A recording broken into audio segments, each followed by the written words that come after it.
Hello everyone, so welcome back to my channel. और आज के इस वीडियो में हम स्टडी करने जा रहे हैं क्लास 8th इंग्लिश एनसीईआरटी का chapter number 5 the summit within. So personally ये मेरा फेवरेट चैप्टर है क्लास 8th का, because this chapter gives you lot of experiences, lots of things to you can adapt in your personal life. So start करते हैं chapter को। Before you read, Major H.P.S. Ahluwalia was a member of the first successful Indian expedition to Mount Everest in 1965. How did he feel when he stood on the highest point in the world? Let us hear his story in his word, climbing the summit and the more difficult task of climbing the summit within. So ये एक story जो है major एच.पी.एस. Ahluwalia की है, जो member थे। He was a member of the first successful Indian expedition to Mount Everest in 1965। 1965 में जो माउंट एवरेस्ट पे जो टीम गई थी, एक्सपेडिशन मीन्स इंडियन की जो टीम गई थी उसके ये मेंबर थे। और वो जो टीम थी वो team first successful Indian team थी जो माउंट एवरेस्ट की चोटी पे चढ़ी थी। उन्हीं कुछ मेंबर्स में से एक मेंबर जो थे वो एच.पी.एस. अहलूवालिया थे। सो यहाँ पे ये स्टोरी में बताया गया है कि how did he feel when he stood on the highest point in the world. जैसे कि सबको पता है कि पूरे विश्व में जो माउंट एवरेस्ट है, हिमालय की जो चोटी है, वो सबसे बड़ी है। तो उनके एक्सपीरियंसेस के बारे में यहाँ पे बात की गई है कि उनको कैसा फील हुआ जब वो वहाँ चढ़े थे। और climbing the summit at then the more difficult task of the climbing the summit within. Climbing the summit, summit का मतलब क्या होता है? जो माउंट की जो हाईएस्ट पीक होती है, माउंट एवरेस्ट की जो हाईएस्ट पीक होती है उसको समिट बोलते हैं, सबसे ऊंची चोटी। तो यहाँ पे बताया जा रहा है कि हिमालय की माउंट एवरेस्ट की सबसे ऊंची चोटी पे चढ़ने से ज़्यादा डिफ़िकल्ट है आपके अंदर जो समिट है, आपके अंदर जो शिखर है, जो चोटी है, उसको जान लेना, उस पर विजय प्राप्त कर लेना। सो बेसिकली यहाँ पे author wants to say that every person, every one is having a summit within. हर एक व्यक्ति के अंदर एक ऐसी चोटी है जिस पे उसको पहुंचना होता है, उस पे विजय प्राप्त करनी होती है। चलिए चैप्टर स्टार्ट करते हैं। Of all the emotions which surge through me as I stood on the summit of Everest, looking over miles of the panorama below us, the dominant one I think was humility. तो यहाँ पे जो author है वो कह रहे हैं कि जितने भी इमोशंस आए थे जब मैं माउंट एवरेस्ट पे चढ़ गया था, सर्च कर गया था, मतलब जो भी इमोशंस है वो अरोज़, धीरे धीरे आ रहे थे उनके माइंड में जब वो समिट एवरेस्ट पे, मतलब एवरेस्ट की सबसे ऊपर वाली चोटी पे चढ़ चढ़ चढ़ गए थे। तो जो भी इमोशंस अरोज़ हो रहे थे, आ रहे थे, looking over miles of the panorama below us, और वो जितनी भी माइल्स, जितने भी दूर देख रहे थे, तो जो भी उनको जो दृश्य था, जो व्यू था, वो एक पैनोरामा मीन्स एक वाइड एंगल में दिख रहा था। मतलब एक तरीके का वाइड टाइप का सिनेरियो सीन क्रिएट हो रहा था माउंट की टॉप एवरेस्ट वाली पीक से वो जब देख रहे थे। तो and below us the dominant one I think was humility. और जहाँ जब वो देख रहे थे, मतलब खुद को, मतलब उनके अंदर जो एक डोमिनेंट एक तरीके की भावना जो उत्पन्न हो रही थी, सबसे हाई, मतलब सबसे ज़्यादा जो डोमिनेंट थिंकिंग उनके अंदर आ रही थी, सोच आ रही थी, वो थी ह्यूमैलिटी की। ह्यूमैलिटी मीन्स हम्बलनेस। मतलब जिस तरीके का वो हम्बलनेस वहाँ पे चढ़ने के बाद फील कर रहे थे, जितनी शांति उनको मिल रही थी, उसके बारे में वो यहाँ पे डिस्कस कर रहे हैं। The physical in me seem to say thank you God, it's all over. However, instead of being jubilant, there was a ting of sadness. Was it because I had already done the ultimate in climbing, and there would be nothing higher to climb, and all roads hereafter would be lead down? अब जो physically in me seem to से, मतलब उनकी जो अंतरात्मा थी वो क्या कहना चाह रही थी? Thank God it's all over. मतलब वो भगवान का शुक्रिया कर रहे थे जब वो माउंट एवरेस्ट की हाईएस्ट पीक पे पहुंच गए थे। तो वो बोल रहे थे कि भगवान आपका शुक्रिया है कि हमने इस माउंट एवरेस्ट की चोटी के शिखर पे चढ़ लिया, चढ़ाई कर ली। और अब क्या है, it was instead of being Jubilant, Jubilant का मतलब होता है very happy because of success. तो मतलब उन्होंने अपनी सक्सेस को, अपना जो एम था, गोल था, उसको अचीव कर लिया था, वो बहुत ही ज़्यादा जुबिलियंट थे। देर वॉज अ टिंग ऑफ सैडनेस, लेकिन वहाँ पे टिंग मीन्स होता है लिटिल अमाउंट, तो उनके मन में कहीं ना कहीं थोड़ा सा सैडनेस भी था। Was it because I had already done the ultimate in climbing and there would be nothing higher to climb and all roads hereafter would lead down। अब ये जो उनके अंदर सैडनेस थी वो समझ नहीं पा रहे थे कि ये सैडनेस आखिर मतलब उनके मन में है क्यों। क्या वो इस वजह से थी कि उन्होंने दुनिया की सबसे ऊंची चढ़ाई चढ़ ली है और अब उनके पास इससे ज़्यादा अच्छा, इससे ज़्यादा ऊंचा अचीव करने के लिए अब कुछ भी नहीं है। यहाँ से वो जितने भी रोड्स देख रहे थे सब डाउन की तरफ जा रहे हैं, कोई भी ऐसा रोड नहीं था जो उस माउंट एवरेस्ट की पीक से हायर जा रहा हो। अब ऐसा क्या था जो एचपीएस अहलूवालिया को परेशान कर रहा था? He was thinking about that. By climbing the summit of Everest you are always overwhelmed by a deep sense of joy and thankfulness। यहाँ पे बता रहे हैं कि जब आप माउंट एवरेस्ट पे क्लाइंब कर लेते हो, उसके समिट पे, उसकी एकदम टॉपेस्ट पीक पे जब आप क्लाइंब कर लेते हो, आप बहुत ही ज़्यादा ओवरव्लेम्ड हो जाते हो, बहुत ज़्यादा खुश हो जाते हो। आपकी खुशी जो होती है एकदम मतलब इस तरीके की होती है कि आप समझ नहीं सकते हो कि उस खुशी को हम कैसे डिस्क्राइब करें। By a deep sense of Joy and thankfulness, आपके अंदर बहुत ज़्यादा जॉय भी होता है, आप थैंकफुल भी होते हो गॉड को, अपने टीम मेंबर्स को लेके, खुद को लेके बहुत ज़्यादा थैंकफुल होते हो। It is a joy which last life time, ये ऐसी खुशी होती है जो लाइफ टाइम की होती है, वो ऐसी हैप्पीनेस होती है जो कभी ख़त्म नहीं होती है। The experience changes you completely, the man who has been to the mountain is never the same again. जो माउंट एवरेस्ट की जो एक्सपीरियंस होती है चढ़ने की, वो जो एक्सपीरियंस होती है वो लॉन्ग लास्टिंग होती है और वो आपको कम्प्लीटली चेंज कर देती है, आपकी पर्सनैलिटी को। The man who has been the mountain is never the same again.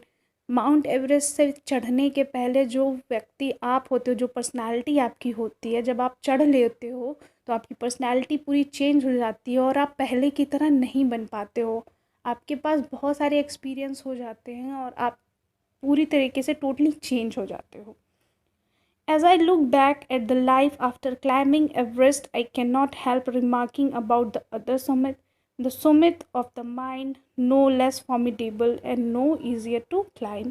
अब वो जैसे पीछे की तरफ देखते हैं, मतलब अपनी मेमोरीज़ को रिमाइंड करते हैं, तो वो अपने जो उनकी अंदर का जो समिट था, उनके अंदर जो हाईएस्ट पीक बन रहा था, मतलब जैसे जो थॉट्स आ रहे थे कि उनको माउंट एवरेस्ट के समिट पे जाना है, उसके बारे में वो सोच रहे हैं। और उस समिट ऑफ माइंड को भी वो ईज़िली, मतलब इतना वो फॉर्मिडेबल मीन्स होता है पावरफुल, वो इतना ज़्यादा पावरफुल इमेजिनेशन होता है कि वो ईज़ी नहीं होता है, कि मतलब सोच पाना ही ईज़ी नहीं होता है कि हम माउंट एवरेस्ट की पीक पे चढ़ सकेंगे। नेक्स्ट क्या है? Even when getting down from the summit, once the physical exhaustion had gone, I began asking myself the question why I had climbed Mount Everest। अब जब वो नीचे की तरफ आ रहे होते हैं तो फिर भी उनके माइंड में कंटिन्यूअसली ये थॉट्स आ रहे होते हैं। बहुत ज़्यादा एग्जॉशन मीन्स होता है, बहुत ज़्यादा वो टायर्ड फील कर रहे होते हैं, और जब वो नीचे की तरफ आ रहे होते हैं तो फिर भी वो अपने आप से बार बार क्वेश्चन कर रहे होते हैं कि मैंने एवरेस्ट की चढ़ाई क्यों की। Why did the act of reaching the summit have such a hold on my imagination? मतलब जो वो ये सोच रहे होते हैं कि माउंट एवरेस्ट के समिट पे मैंने जो चढ़ाई कर ली है, इसकी जो इमेजिनेशन है, जो जो इसके बारे में मैं दृश्य सोच रहा हूँ, इसने मेरे माइंड को फुली कैप्चर क्यों कर लिया है। बस मेरे दिमाग में बस यही बातें क्यों चल रही हैं कि मैंने माउंट एवरेस्ट की चढ़ाई कर ली है। It was already a thing of the past, something done yesterday. With every passing day, it would become more remote, and then what would remain? Would my memories fade slowly away? अब जैसे कि मतलब वो उस time सोच रहे होते कि ये तो कल की बात हो चुकी थी। जैसे जैसे वो डाउन जा रहे थे वो सोच रहे थे मैंने तो कल चढ़ाई की थी, लेकिन फिर भी वो मेमोरीज़ मुझे आज क्यों आ रही हैं, अभी भी मुझे क्यों याद है कि मैंने माउंट एवरेस्ट पे चढ़ाई कर ली है। अगर 2-3 दिन बाद भी मैं यही सोचूंगा तो क्यों ये चीज़ें मेरे माइंड में चलती रहेंगी, और ऐसे ऐसे ये बात जो है माउंट एवरेस्ट पे चढ़ने वाली ये पुरानी हो जाएगी। लेकिन ऐसा होगा क्या कुछ टाइम बाद कि ये जो मेमोरीज़ हैं माउंट एवरेस्ट पे चढ़ने वाली ये धीरे धीरे फेड अवे, मीन्स धुंधली पड़ जाएंगी। ये सारी बातें वो खुद से कर रहे होते हैं, क्वेश्चंस खुद से पूछ रहे होते हैं। All these thoughts led me to a question myself as to why people climb Mount Everest. It is not easy to answer the question. The simplest answer would be, as others have said, because it is there. Its present great difficulties, man take delight in overcoming obstacles. अब यहाँ पे बात हो रही है, तो जब ये सारी बातें जब ये एचपीएस अहलूवालिया उन्होंने सोच लिया, उसके बाद उनके माइंड में ये कंटिन्यूस थॉट आ रहा है कि उन्होंने माउंट एवरेस्ट की चढ़ाई क्यों की थी। और वो यही सोच रहे थे कि जब उनसे कोई पूछेगा why people climb to Mount Everest, और वो ये भी सोच रहे थे कि लोग माउंट एवरेस्ट की चढ़ाई क्यों करते हैं। अब इस क्वेश्चन का आंसर करना उनके लिए ईजी नहीं था। वो सिंपली मतलब इस बात को बस ऐसे ही टाले जा रहे थे और यही सोच रहे थे कि the best way of giving the answer of the question will be it present great difficulties, मतलब इसका आंसर करने में उनको बहुत ज़्यादा डिफ़िकल्टीज़ हो रही थी। जो लोग हो रहे थे उस चीज़ को डिलाइट की तरह लेते थे, कि जैसे कोई भी पर्सनल कोई भी व्यक्ति होता है अपने पर्सनल एक्सपीरियंस को जब शेयर करता है तो वो बहुत ज़्यादा खुश होता है कि हाँ उसने अपनी लाइफ में कुछ अचीव कर लिया है। लेकिन एचपीएस अहलूवालिया को ये चीज़ बहुत ज़्यादा परेशान कर रही थी कि उन्होंने माउंट एवरेस्ट की चढ़ाई क्यों की। वो खुद में ही बहुत ज़्यादा परेशान थे। The obstacle in climbing a Mount Everest are physical. Obstacle means होता है परेशानी, मतलब जो भी उनको परेशानियाँ झेलनी पड़ी माउंट एवरेस्ट पे चढ़ने के लिए वो उनके लिए फ़िज़िकल भी थी। A climb to a summit means endurance, persistence and will power. अब जो उन्होंने समिट पे क्लाइंब किया था, जो एवरेस्ट की चोटी पे क्लाइंब किया था, उसके लिए उनको सबसे ज़रूरी चीज़ क्या थी? एंड्योरेंस, मतलब जो सहन शक्ति होती है, परसिस्टेंस एंड विल पावर। ये जो 3 चीज़ें थी ये बहुत ज़्यादा इम्पॉर्टेंट होती हैं कि आपका जो माइंड है वो एक ही डायरेक्शन में चल सके। The demonstration of these physical qualities as no doubt exhilarating as it was for me also. So ये जो तीनों बातें बताई गई हैं, endurance, persistence and will power, इसकी जो डेमोन्स्ट्रेशन थी वो एचपीएस अहलूवालिया के लिए फ़िज़िकल क्वालिटीज़ से ज़्यादा एक्साइटिंग थी कि उन्होंने इन तीनों चीज़ों का जो बैलेंस है इक्वली अपने अंदर बना के रखा था। I have a more personal answer to the question. From my childhood, I have been attracted by mountains. I had been miserable lost when away from mountains in the plains. अब यहाँ पे HPS Ahluwalia अपना एक personal experience share कर रहे हैं अपने बचपन का, कि वो बचपन से ही माउंटेन्स की तरह बहुत ही ज़्यादा अट्रैक्टेड थे और वो बहुत ही ज़्यादा परेशान हो जाते थे जब उनको माउंटेन से हट के किसी एक प्लेन्स वाली एरिया में जहाँ पे ज़मीन होती थी वहाँ पे रहना पड़ता था, समतल इलाकों में रहना पड़ता था। वहाँ माउंटेन्स से जब दूर चले जाते थे तो वो बहुत ज़्यादा परेशान हो जाते थे, क्योंकि उनको माउंटेन और जो नेचर था उनको बहुत अच्छा लगता था, प्राकृतिक सुंदरता उनको बहुत अच्छी लगती थी।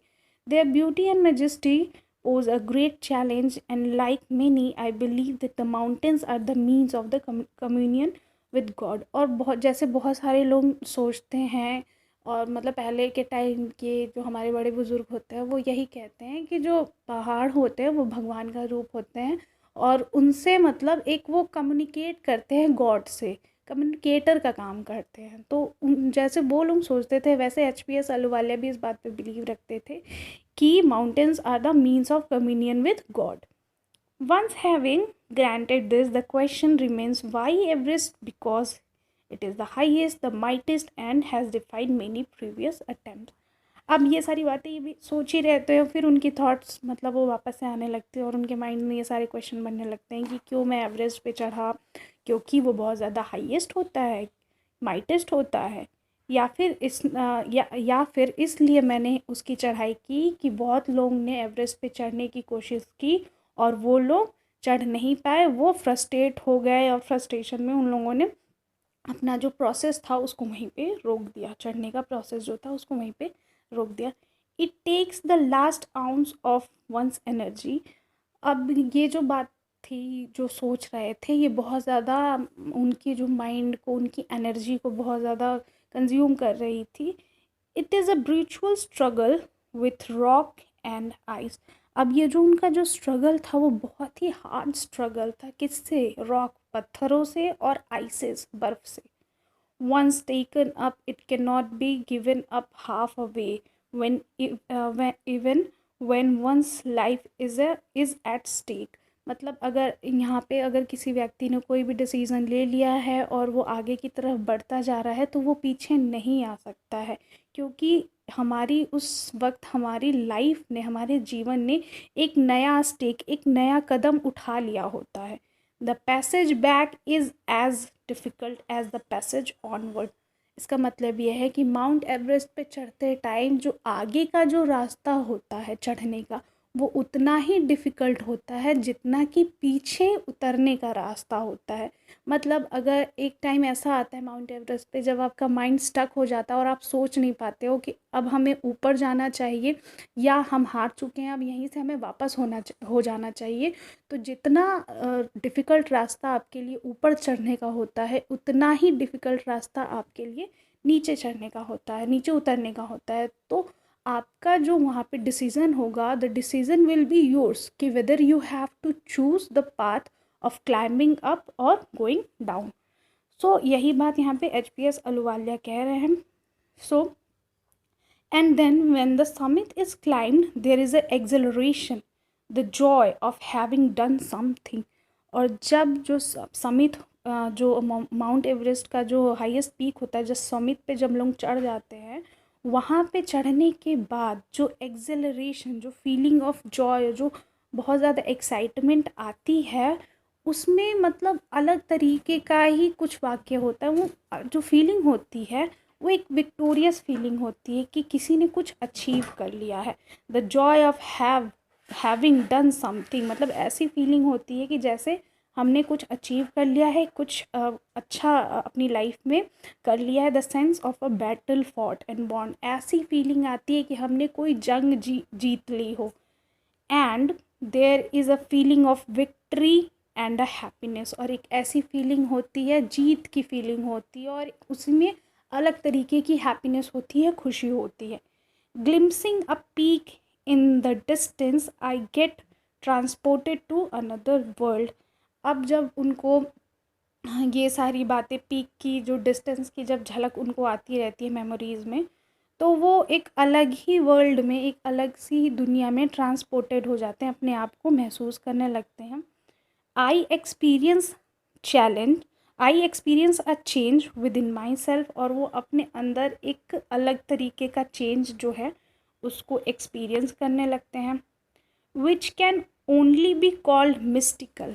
अब वो ऐसा चेंज होता है जिसको हम मिस्टिकल बोल सकते हैं, बहुत ही ज़्यादा स्पिरिचुअल, जो गॉड से कनेक्ट करता हो। इस तरीके का चेंज जो है HPS अहलूवालिया खुद में फील कर रहे होते हैं। By its beauty, aloofness, might, ruggedness and the difficulties encountered on the way.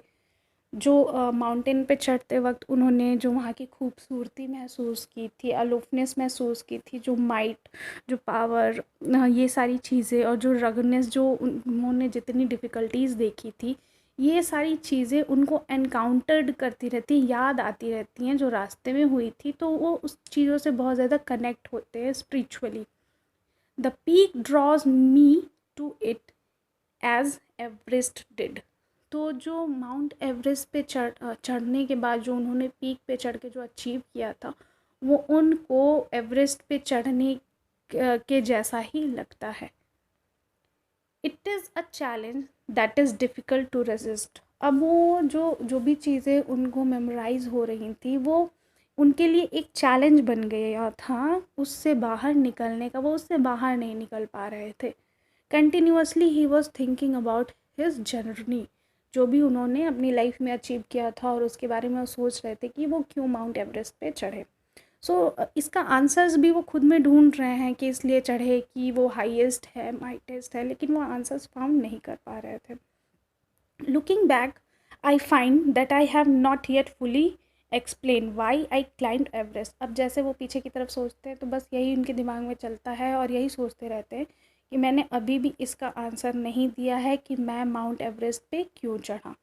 It is like answering a question, why you breathe, why you help your neighbors, why do you want to go to do good acts। अब इस question का answer देना मेरे लिए उसी questions की तरह है जैसे अगर आपसे कोई पूछ ले कि आप ब्रीथ क्यों करते हो, आप सांस क्यों लेते हो, आप अपने नेबर्स की हेल्प क्यों करते हो, आप अच्छे काम क्यों करते हो। तो इन क्वेश्चंस के आंसर्स देने की तरह ही मेरे लिए इस क्वेश्चन का आंसर देना है कि आप माउंट एवरेस्ट पे क्यों चढ़े। क्यों चढ़े? क्योंकि मुझे चढ़ना था। आप सांस क्यों लेते हो? क्योंकि सांस नहीं लेंगे तो हम मर जाएंगे। तो इसी क्वेश्चंस की तरह उनका ये क्वेश्चन का भी आंसर था कि वो माउंट एवरेस्ट पे क्यों चढ़े, क्योंकि इट वाज उनका एम था, उनका गोल था कि उन्हें वो अचीव करना है। So there is no final answer possible. अब इस क्वेश्चन का उनके पास कोई फाइनल आंसर नहीं था। And then there is the fact that Everest is not just a physical climb. The man who has been to the mountain top becomes conscious in a special manner of his own smallness in the large universe।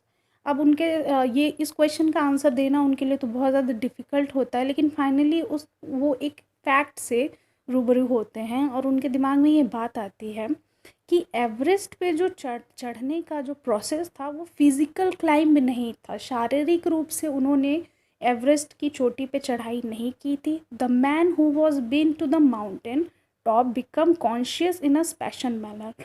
अब जो भी व्यक्ति Everest के top पे होता है वो एक स्पेशल तरीके से कॉन्शियस रहा होता है of his smallness in the large universe. जब वो एवरेस्ट की चोटी पे चढ़ता है तो उसको सारी चीज़ें बहुत खुद से बहुत ज़्यादा स्मॉल दिखती हैं और वो यूनिवर्स को बहुत ही स्पिरिचुअल तरीके से सोचता है, देखता है और कहता है कि ये यूनिवर्स कितना बड़ा है और उस बड़े यूनिवर्स में हम बहुत ही ज़्यादा स्मॉल पीपल्स हैं या हमारे आसपास जो भी क्रिएचर है वो बहुत ज़्यादा स्मॉल है। Even the mount Everest is smaller than the universe. तो ये सारी चीज़ें जो होती हैं, ये सारी जो बातें होती हैं कंटिन्यूअसली ऑथर के माइंड में आती रहती हैं।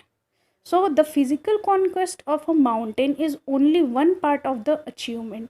जो फिज़िकल कॉन्क्वेस्ट होती रहती है माउंटेन पे चढ़ने की, जो फिज़िकल जो लड़ाई होती है माउंटेन पे चढ़ने की, वो तो बस एक अचीवमेंट का एक पार्ट होता है उनके लिए। There is more to it than that. अब उनके पास इससे भी ज़्यादा बहुत कुछ होता है। It is followed by a sense of fulfilment. अब जो उनके अंदर जो थॉट्स हो रही होती हैं एक किसी भी चीज़ को प्राप्त करने की सेंस से उत्पन्न हो रही होती हैं। There is a satisfaction of a deep urge to rise above one surroundings. उनके अंदर एक तरीके की सेटिस्फैक्शन होती है कि उन्होंने अपनी लाइफ में जो सोचा था उसको अचीव कर लिया है, अपने सराउंडिंग्स में जो भी चीज़ें उन्होंने करने को सोची थी उसको अचीव कर लिया है। It is the eternal love for adventure in man. The experience is not merely physical, it is emotional, it is spiritual. So जो भी उनका जो एक्सपीरियंस था एडवेंचर, जो भी उन्होंने अपने एज अ मैन उन्होंने ऑब्जर्व किया था during the climbing on mount Everest, वो उनका एटर्नल लव था, आंतरिक प्रेम कह सकते हैं नेचर से, वो था। The experience is not merely physical. जो भी एक्सपीरियंस उन्होंने गेन किए during climbing the mount Everest, वो जो था वो फिज़िकल नहीं था, इट इज़ इमोशनल। बहुत ही ज़्यादा इमोशनल एक्सपीरियंस था और as well as spiritual experience भी गेन किया उन्होंने और एक तरीके का इमोशनल एक्सपीरियंस भी गेन किया। फिज़िकल एक्सपीरियंस तो था ही, उसके साथ साथ स्पिरिचुअल भी था और इमोशनल भी था। सो आज की इस वीडियो में हम यहीं तक स्टडी करेंगे। नेक्स्ट पार्ट में हम इसके आगे का पार्ट कंटिन्यू करेंगे। Till then be safe at your home and do subscribe my channel. Thank you.